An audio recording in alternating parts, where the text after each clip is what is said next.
When I was hired in Houston, I was hired as the director of instruction, and I'm no longer in that capacity because we were just starting what we call the Golf Advantage School, and we were trying to get it off the ground and attract, customers and pupils.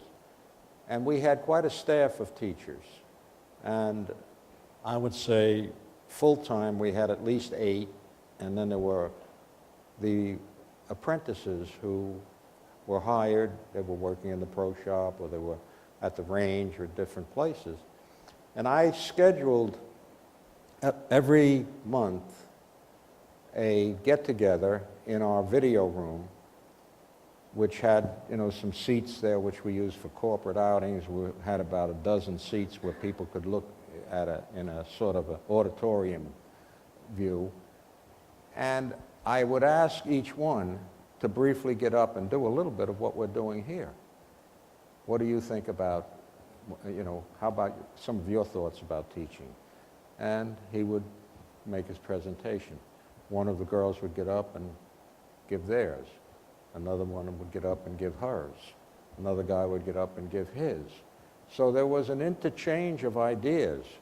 No method, including my own, which I've never had, was forced upon anybody else. And I saved myself till last, and I gave a little talk about how I think, of what I think about the swing, and what I think about teaching the swing, and so forth and so on. So that interchange of ideas. Now, at a club, we did the same thing at Woodmere all the time, and I think the reason it worked, our teaching program worked, was because I was always out there on the tee. And a lot of head professionals are not out there on the tee. I used to tell all my assistants, the first thing you do in the morning is you put your bag on the cart, and you show up on that tee, or you have a playing lesson or something like that. And if you're not teaching, I want you hitting balls. And there would always be that interrelationship there with the head pro being there and not necessarily monitoring what the other fellows did, but they were aware that the head pro was there. And if I saw something that, very rarely would I criticize, but if I saw something that I really liked what the person was doing, boy, how did you get him to do that, things like that. And that's not too unlike the way Claude operated at Wingfoot, and I had just come from Wingfoot. See, the deal at Wingfoot was you got there in the morning. Jack Lumpkin and I worked together for Claude, and Jack was a fine player, and of course went on to Golf Digest schools, and he's still teaching at the schools. But he said, you'll be here at 9 o'clock. You'll teach from 9 to 9:30, 9:30 to 10, 10 to 10:30, 10:30 to 11, 11:30 to 12. Only half hours so that we can reach as many people as we can. And of course, Claude was right next to us, believe it or not, 9 o'clock in the morning, and he had the same program. Then we would all go up into the main dining room around the big round table and have lunch. And talk about the swing was constant. So, Moresco, what'd you do over there with O'Hara? Hey, Lumpy, that's what he called Jack. He said, Lumpy, why did you make that man do that?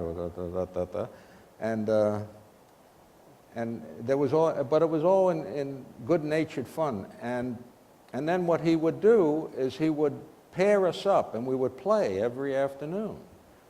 And he would never play pro and amateur against pro and amateur. He would always take one of us as his partner. And then depending on the ability of the amateur, he would not give them strokes, he would give them ups. We're going to give you 1 up, 2 up, 3 up, the front 9. Or 2 up, 3 up, 4 up. And off we'd go, and we'd play. So now we saw him interacting.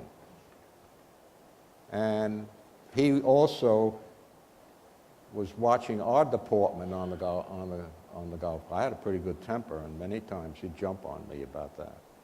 But so there was that kind of it was all about golf. It was all about playing the game. Now we came in, and it wasn't over. Now one of the people that you were playing with maybe had a trouble, pitching, or maybe he couldn't drive the ball in the fairway. Take Mr. So-and-so down behind the hedge on the East Course and work. So we'd be down there till dark. And he'd be right there, same way. So it was the participation of the head pro that made the thing work. And I always tried to make our lesson tee at Woodmere a place where you wanted to be. And I think Rick will testify to that. And in between lessons, we'd be fiddling with one another's swing. It was constant. When I worked with Jackson Bradley, we'd finish the day, and in Houston, it would stay light longer. We finished the day 7:30 or something like that. He'd say, get the stakes. I worked with Jimmy Burke the first year there, Jackie's younger brother. You guys pick up the stakes and come over the house, and we'll have a couple of beers and have the steak. Conversation continued. Let's go out in the garage. And he had a net set up in the garage. And we'd be beating balls into the net until 11 o'clock at night. And Marilyn, his wife, would come, are you fellas finished out there? And so that type of personal involvement by the head pro is the key to it. And then if you do that, you're going to have a successful teaching operation, and your assistants are going to get an overall view of what the business is at a club, an overall feeling for the relationship that they should have with the amateurs that they're teaching, and carry it hopefully onto their clubs. So anyway, that was